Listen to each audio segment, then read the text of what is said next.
नमस्कार दोस्तों, स्वागत है आप सभी का आपके अपने चैनल द रिटेल इन्वेस्ट में। यहाँ पे दोस्तों मैं जिस स्टॉक की चर्चा करने वाला हूँ उस स्टॉक का नाम है ग्लैंड फार्मा लिमिटेड। और अब जो ग्लैंड फार्मा के लिए अभी जो खबरें निकल के आ रही हैं स्पेशली स्टेक सेल की, वो क्या है, लगातार जो निवेशक हैं दोस्तों उनका जो प्रश्न ये है कि क्या प्रमोटर ने, जी हाँ, क्या प्रमोटर ने जो स्टेक सेल किया है उसके कारण ये दबाव देखने को मिल रहा है। क्योंकि क्वार्टर वन के जैसे ही नंबर्स आए थे ना, स्टॉक ने एक शानदार रैली दिखाई थी और एक बहुत ही, मैं कहूँगा, साइकोलॉजिकल रेजिस्टेंस, बहुत ही बड़े साइकोलॉजिकल रेजिस्टेंस जो 2000 रुपये था उसके भी ऊपर आपको ये जाता हुआ दिखाई दिया था। 1 सेकेंड मैं आपको दिखाता हूँ क्या बात कर रहा हूँ मैं, 1 मिनट। ये देखिए, यहाँ पे आप देखिए एग्जैक्टली हम 1 महीना पहले चलते हैं, ठीक है, 6 महीना पहले। ये देखिए, ये आपका जून क्वार्टर के नंबर आए, ठीक है। यहाँ से आप जैसे ही देखेंगे जून क्वार्टर नंबर के बाद स्टॉक ने ऑलमोस्ट 18% से ज़्यादा की रैली दिखाई और स्टॉक 2140, जबकि अगर मैं आपको बताऊँ एग्जैक्ट 52 वीक हाई इसका 2220 रुपये। I mean this insane.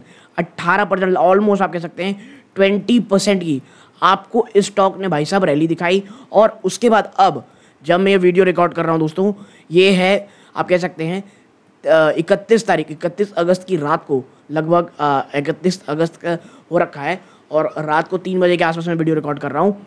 ऊपरी स्तरों से स्टॉक ऑलमोस्ट 14% से ज़्यादा की गिरावट दिखा चुका है और अपने एक, मैं कहूँगा, बड़े रेजिस्टेंस जो आपको यहाँ दिख रहा होगा 1800, उसके बहुत ही ज़्यादा नज़दीक ये स्टॉक ट्रेड कर रहा है, ठीक है। और आने वाला मंथ, क्योंकि आप ये वीडियो मेरे ख्याल से संडे की सुबह को मैं अपलोड कर रहा हूँ, तो आपको जब वीडियो दिखेगा तो आने वाला मंथ मंडे टू सैटरडे ये बहुत ज़्यादा, मैं कहूँगा, इम्पॉर्टेंट होने वाला है। क्योंकि यदि 1800 के नीचे एक बार स्टॉक निकल गया ना, मैं कह रहा हूँ ऑन द क्लोजिंग बेसिस, और 1-2 दिन सस्टेन कर जाता है तो उसके बाद चीज़ें सही नहीं रहेंगी। क्यों, आप देखिए इधर, ये देखिए 1, ये तो है ही 1600 के आसपास। ये देखिए यहाँ पे क्या है 1, 1750 के आसपास, 1690, दैन 1686, ठीक है। तो 1690 के आसपास भी है, लेकिन मुझे ऐसा लगता है 1500 एक वो लेवल है जिसको एक बार अगर टच किया, क्योंकि देखिए 1800 एक सपोर्ट है वो, और इस गैप को ये फिल करने गया जो सीधा कहाँ के रुकता है आपको 1800 के आसपास। तो 1800 तो एक है ही, अगर वो भी टूट जाता है तो मुझे लगता है 1690 से लेके 1700 रुपये उसके बाद एक नेक्स्ट बड़ा सपोर्ट रहेगा, थोड़ा मजबूत सपोर्ट रहेगा। बट 1500 ये वो मैजिकल नंबर्स है कि शायद ग्लैंड फार्मा आपको कुछ समय में यहाँ आते हुए दिखाई दे। लेकिन अगर ये टूट जाता है ना दोस्तों ऑन द क्लोजिंग बेसिस, तो फिर जो गिरावट है वो काफ़ी हद तक, मैं कहूँगा, सीवियर होती है, आपको दिखाई देगी, ठीक है। लेकिन मैं ये कहूँगा कि ये होना थोड़ा सा ना मुझे मुश्किल लगता है। क्यों? क्योंकि ओवरऑल फार्मा सेक्टर चल रहा है शानदार तरीके से और क्वार्टर वन के नंबर जो हम थोड़ी देर में देखेंगे उससे कुछ डिकोड करने की कोशिश करेंगे। लेकिन ओवरऑल जो हैंगओवर है वो यही है कि क्या ग्लैंड फार्मा में प्रमोटर ने जो ऑलमोस्ट 6% के आसपास सेल किया है उसका असर है। लेकिन अगर इन्होंने सेल किया है प्रमोटर ने, तो बायर कौन है? क्योंकि अगर इसका जो बायर है अगर वो बड़े इंस्टीट्यूट हैं, FII हैं, तो फिर तो मुझे नहीं लगता कहीं कोई इशू है। ये एक, आप कह सकते हैं, थोड़ा बहुत एक हैंगओवर होगा। क्योंकि देखिए ग्लैंड फार्मा को आपको पता होना चाहिए, फ्यूजन फार्मा ये एक बड़ा, मैं कहूँगा, प्रमोटर है, ठीक है, जो चाइनीज़ कंपनी है। बट पिछले कुछ समय से भारत सरकार की जो आप कह सकते हैं बातचीत रही है, जो बाकी चाल ढाल रहा है, वो चाइनीज़ कंपनीज़ की तरफ थोड़ा बहुत फेवरेबल दिखने को मिल रहा है, ठीक है। और यदि, मैं कहूँगा, गिरावट होती है और यदि कोई प्रमोटर, चाइनीज़ प्रमोटर यहाँ पे भारतीय इंडस्ट्री, क्योंकि देखिए भारत में DIs ने तो इसको खरीदारी की है कि नहीं, हम थोड़ी देर में देखेंगे। लेकिन अगर कुछ फेवरेबल डिसीजन आते हैं भारत सरकार की तरफ से कि भाई हम कुछ ऐसा कर रहे हैं, फार्मा इंडस्ट्री के दरवाजे खोल रहे हैं, तो भाई साहब ग्लैंड फार्मा की तो लॉटरी लग जाएगी, ठीक है। अब आप यहाँ पे देखें स्टॉक आपको यहाँ दिख रहा होगा 30,000 करोड़ ज़्यादा का मार्केट कैप है, ओके। स्टॉक 42 की पी में ट्रेड कर रहा है, जबकि इंडस्ट्री भी 31 है। ये बिल्कुल भी महंगा नहीं है, मैं आपको बता दूं। ग्लैंड फार्मा जिस बिजनेस में, जिस इंजेक्टेबल बिजनेस में और जिस प्रकार इसका ट्रैक रिकॉर्ड है, ये कोई मुझे महंगा नहीं लगता है। Price to book value 4 to 5 times के बीच में, 4.5 या आप कह सकते हैं, ये भी कोई बहुत एक्सपेंसिव नहीं हुआ है, ठीक है।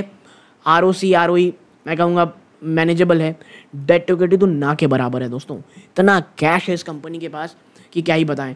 प्रमोटर की होल्डिंग 51% ज़्यादा है और यही घटी है, पहले 57 के आसपास थी। ओके, अब चलते हैं थोड़ा कुछ नंबर्स की चर्चा करते हैं कि Q1 में किस प्रकार के नंबर आ रहे थे। देखिए इसका कॉन्स क्या है, 6% ज़्यादा की स्टेक सेल हुई है, ये देखिए प्रमोटर की होल्डिंग, और यही एक बड़ा कंसर्न है। ठीक है, लेकिन देखिए प्रोस क्या है, ऑलमोस्ट डेट फ्री और एक गुड क्वार्टर की यहाँ पे अपेक्षा की जा रही है। ठीक है, क्यों, ज़रा हम चलते हैं। देखिए क्वार्टरली नंबर से नज़र डालिए तो जो जून का क्वार्टर है दोस्तों इस बैंक के लिए, जो जून का क्वार्टर रहता है ये उतना ज़्यादा आप देखेंगे इस बार 1402 करोड़ आया है, एक साल पहले 1209 करोड़ था। लेकिन ये जो एम्प्लॉय बेनिफिट एक्सपेंस है ना दोस्तों, जो यूरोपियन कंपनी सेनेक्सी को इन्होंने एक्वायर किया है उसके कारण एम्प्लॉय कॉस्ट इतना ज़्यादा हो रहा है। और आप देखें यहाँ पे तो एक्सपेंसेस में भी जब आप डॉट करेंगे तो जो मटेरियल कॉस्ट है और जो एम्प्लॉय कॉस्ट है वो 21% था एक साल पहले, अब बढ़ करके वो 25% से भी ज़्यादा चला गया है। और यही एक कारण है कि ऑपरेटिंग प्रॉफिट मार्जिन जो आपका 24% हुआ करता था 20% के भी नीचे आ गया है। और ये जो 20% है ना, ये मैजिकल चीज़ रहती है, उसके नीचे चीज़ें आ गई हैं तो भैया बाजार पनिश करता ही करता। और यही कारण है कि आपको यहाँ पर जो प्रॉफिट है वो 144 करोड़ का होता दिखाई दे रहा है। ठीक है, एक समय में ये कंपनी देखिए किस प्रकार के शानदार प्रॉफिट दिया करती थी, फिर एक समय गिरावट होते होते स्टॉक 79 करोड़ का रह गया था। यहाँ के बाद धीरे धीरे अब एक आप कहेंगे तो एक कंसोलिडेशन था 4 क्वार्टर में 194, 194, 192, इस बार वो गिर भी गया। और आप देखें EPS जो 21 रुपये के ऊपर हुआ करती थी वो अब 8-9 रुपये के भी नीचे आ गई है। और ये पूरी चीज़ देखते हुए आप देखेंगे कि आपको गिरावट देखने को मिल रही है। ठीक है, लेकिन मेन जो रीज़न मुझे लगता है दोस्तों, लेकिन स्टॉक भी ऊपरी सबसे काफ़ी हद तक नीचे आ गया है। मैं ज़रा आपको प्रमोटर की होल्डिंग दिखाता हूँ, उसमें आप देखेंगे पहले ट्रेड्स, जून 2024 की बात है ये। ठीक है, जून 2024 में भाई साहब डेजिग्नेटेड पर्सन 17 लाख रुपए की सेलिंग किए हैं, एवरेज प्राइस है 1825, डेजिग्नेटेड पर्सन है 1819 का आप कह सकते हैं रुपीज़ में 4400 क्वांटिटी के शेयर्स उन्होंने सेल किए हैं 80 लाख रुपए के। फ्यूजन फार्मा चाइनीज़ जो प्रमोटर हैं वो यहाँ पे आप देखेंगे लगभग 99 लाख, ऑलमोस्ट 99 लाख शेयर उन्होंने सेल किए हैं। ठीक है, लगभग आप देखेंगे तो 1754 करोड़ रुपीज़ का। ठीक है, एक ह्यूमन डेजिग्नेटेड पर्सन, डेजिग्नेटेड यानी तमाम डेजिग्नेटेड पर्सन्स ने एक बड़ी यहाँ पे सेलिंग की हुई है। ठीक है, और आप देखिए मई 2024 में भी, वो तो जून हो गया, मई में भी यहाँ डेजिग्नेटेड और लगातार यहाँ पे सिर्फ सेलिंग चल रही है बड़े लोगों की, आप देखिए यहाँ पे। ठीक है, अब मैं आपको बताता हूँ, ये तो सब सेल कर रहे हैं आपको दिख रहा है, बट थोड़ा सेस ट्रेड आप देखेंगे तो आप पाएंगे, ये देखिए सेस ट्रेड में 25 जून 2024 को, ठीक है 25 जून को मीरा एसेट म्यूचुअल फंड ने 60,000 शेयर खरीदे हैं स्टॉक के, लगभग 0.04% के। 28 मई को HDFC म्यूचुअल फंड ने इस मार्केट में खरीदारी की है, लगभग 5,85,086 शेयर्स खरीदे हैं, 0.36% स्टेक इसमें अपना बढ़ाया है दोस्तों। ठीक है, तो भाई साहब बेच जो रहे ना, खरीद बड़े लोग रहे हैं, आपको ये दिख रहा होगा। लक्ष्मी ट्रस्ट ने भी 3.74% ऑफ मार्केट, तो खैर जून हो गया, अप्रैल में देखेंगे तो यहाँ पे सेलिंग देखने को मिल रही है, लेकिन खरीदारी किसने की भाई साहब, यहाँ पे HDFC म्यूचुअल फंड ने। तो खरीदार जो हैं वो बड़े लोग हैं यहाँ पे।